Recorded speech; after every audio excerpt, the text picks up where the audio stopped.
All right, Brown, it's that time of year where we ask the question, too many bowl games or not? I know you're adamant about this in the past, and I wonder now if you're changing as you get older, and we're at 43 bowl games. 18 of them are 6-6 teams. A couple of them are 5-7 teams. The playoffs are about to expand. The poll question is simple. Have you checked out on bowls?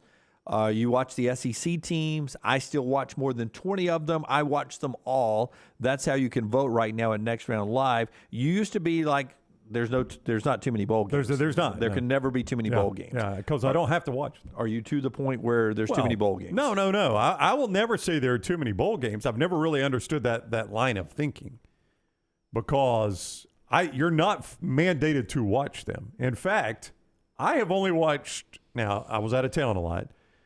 I watched UAB because it was on during our show in their bowl game against Miami, Ohio.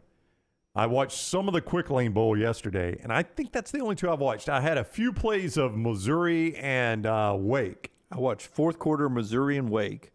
I watched all of the UAB game. And that may be it. But I'm not going to – but that doesn't mean I think there are too many bowl games. Like, again, I made a choice of whether I wanted to watch those or not. If they'd been a priority for me, I would have found time to watch them. Those were not priority games.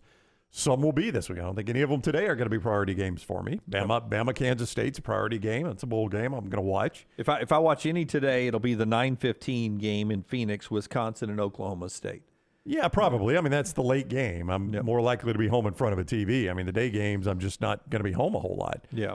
5:45 for Protective Stadium. I'll turn it on to see what the crowd's like and what it looks like with Protective having a bowl game not involving an SEC team. Just because it's in Alabama, I'm not going to pretend like I care. I don't. I'll see what the crowd looks like.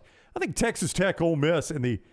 Well, tomorrow's different. That's what I was going to bring up. Okay. Tomorrow, Brown, we've got Arkansas, an SEC team. We got Bo Nix in Oregon playing. That's right. He's coming back. Yep. We got Gus and UCF playing. Yep. And we've got Ole Miss, another SEC. It's a pretty good day, actually. So you have a couple of SEC teams, a polarizing, but I would call him popular former Auburn quarterback, and then a former Auburn coach. I mean, you got four different storylines and four different games tomorrow. Tomorrow seems like the start of bowl season to me. Yeah, a little bit better. A little bit better on Wednesday. Thursday you get some pretty good helmets, and Oklahoma, Florida State, Texas, and Washington playing. Friday you got Notre Dame, South Carolina, Tennessee, Clemson. I mean, it starts to get better. I've just never understood we got too many bowl games. So if I cut 20 bowls off, how does that help you? All right, let's lop off 20 bowls. Let's say you got to have 8 wins to get in a bowl game. How's that changing your life? And people say, well, the bowls used to matter. The bowls did used to matter. They don't. They're exhibition games. So why do I care how many exhibition games there are? That's what I've just never understood. I wouldn't care if they had a 4-8 team in a bowl game. What do I care? It'd be a reward to those guys. It's an exhibition game anyway. What's it matter if they're 4-8 or 8-4? I've never understood this glorification of the way the bowls used to be. The bowls did used to matter more. You know why they used to matter more? Because we didn't match up number 1 versus number 2. That's right. Or we didn't have a 14 playoff. You could have a team playing in the Orange Bowl that could win the national championship. The same time a team was playing in the Sugar Bowl that could win a national championship.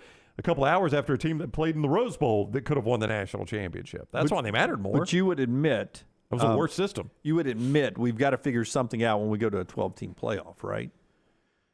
Figure something out in what way? Well, we can't have 43 bowls in a 12-team playoff. Unless you let 5 and 7 teams in. Yeah. Which, again, I don't have a problem with. I don't know why we arbitrarily said you got to be 500 to be in a bowl game. Well, no, I would be more excited about the Birmingham Bowl if 5 and 7 Vanderbilt was playing in it. I kind of would too. Yeah. I mean, there's a team that would be excited to be in the bowl game. To me, 5 and 7 Auburn with a coaching change, their fans would not be as excited about being there. But 5 and 7 Vandy, who have surged to be where they were, just missed a bowl game, they would be excited to be in that bowl game. I'd rather have Vandy in that game. I think what we're going to have to accept is some of these, and I don't know how this is going to go. I don't know if they're going to go bowl games in the quarterfinals or if they're still going to try to do that on campus eventually. They will initially. But what we're going to have to accept is some of the bowl games you're used to seeing good teams be in, there's going to be a lesser record team in that game because more teams are going to be in the playoffs. For instance, the Citrus Bowl, which is now the Capital One Bowl or whatever it's called. That used to be a really good SEC team in that game. Yeah, sometimes the number 2. Yeah. Sometimes a one-loss SEC team. Yeah, the year Alabama didn't go in 2010 to the championship game, they played in that game. There have been some good teams in that game. Yeah, it's gotten to be lesser and lesser teams now. I mean, there's some 8-4 teams in that game, and as years go on, there are going to be worse teams in that game. You're just going to have to accept that if you want an expanded playoff.